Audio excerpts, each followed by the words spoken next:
G'day guys. Alright, so first things first, yes, this is not the usual camera angle. And the reason for that, I'm pretty sure you can tell, I am currently working in my room to paint it.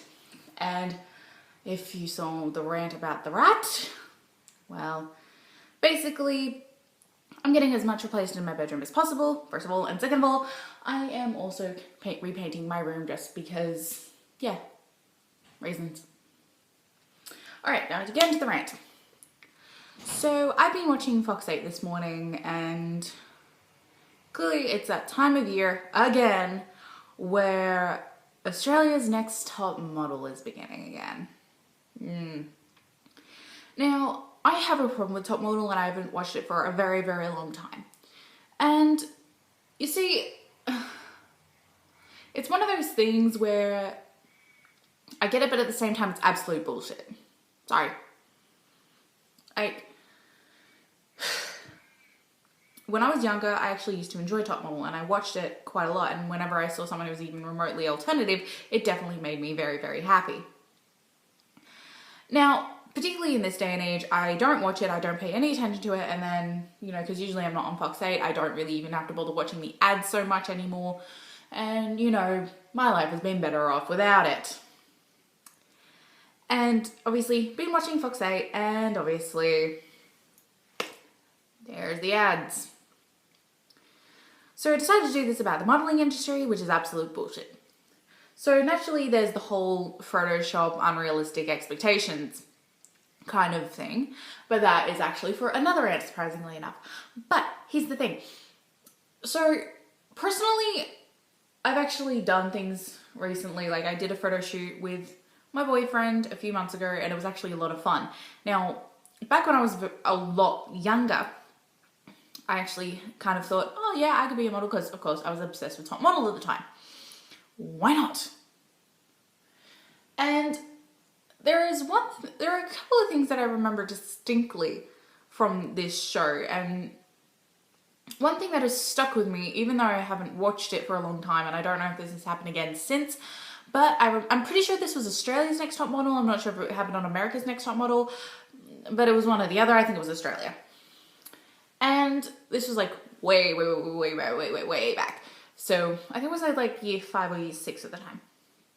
Anyway, so basically what happened was this girl was a size 12 and she looked healthy, she was gorgeous. She got eliminated because she couldn't fit into the clothes necessary for the photo shoot. And obviously that's bullshit. And another thing is, particularly last year, something that I've actually kind of thought about doing a few times is I've thought about going into plus size modeling because again, why not? And when I was looking, I was trying to find somewhere obviously in Melbourne to find like obviously a place where I could go, or at least, you know, to check it out or whatever. And it really sucked because there was always some kind of guideline, and the biggest thing that was bullshit was the fact of the height.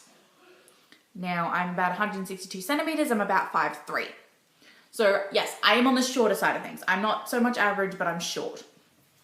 And basically, what these people were asking for is plus size women who were like between a 12 and an 18.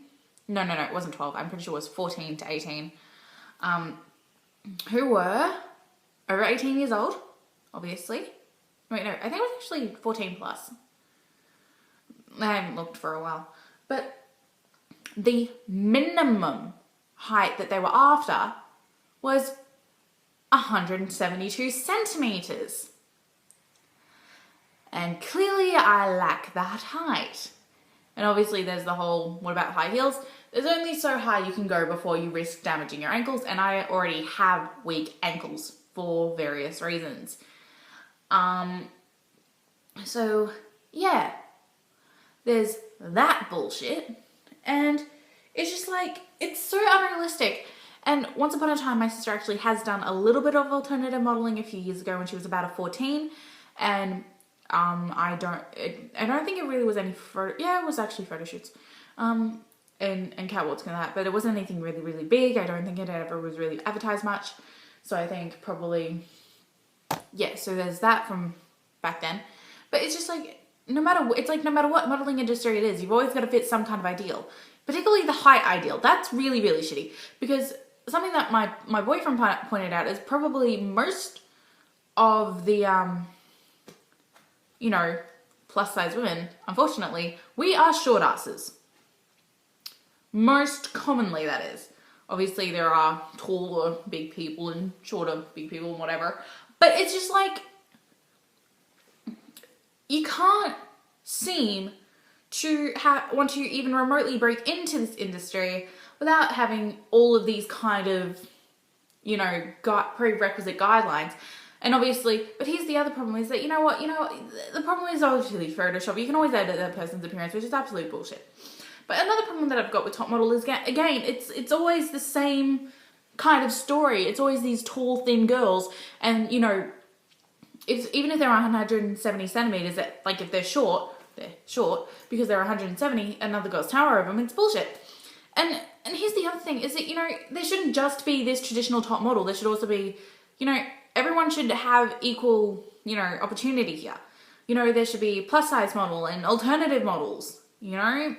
It's not just about this ideal anymore. Everyone else has the right to see people who look like them in magazines without Photoshop, feel like they've got an equal shot if they want to do this kind of thing. You know what I mean? It's just like this whole world has always revolved around these ideals, and if you don't fit into this little box, you're nothing. You know, it's just, it's really bullshit. So, you know, yes, people are starting to wake up to the whole Photoshop thing, and there's this unrealistic expectations and everything. But here's the thing. There is nothing that's really getting done. There's hardly anything getting done that's even remotely fixing the problem. You know, like, I don't really know any alternative models who are big. You know, there aren't really alternative models who are big. Yes, there is one or two plus size models that are big, but it's just like, God, I just realized what I said. But it's just that whole kind of situation where we're still so trapped in this ideal where, you know what, no one's getting a fair shot. You know, because it's like, if you don't fit into this ideal, you don't get work. And it's really not fair on anybody.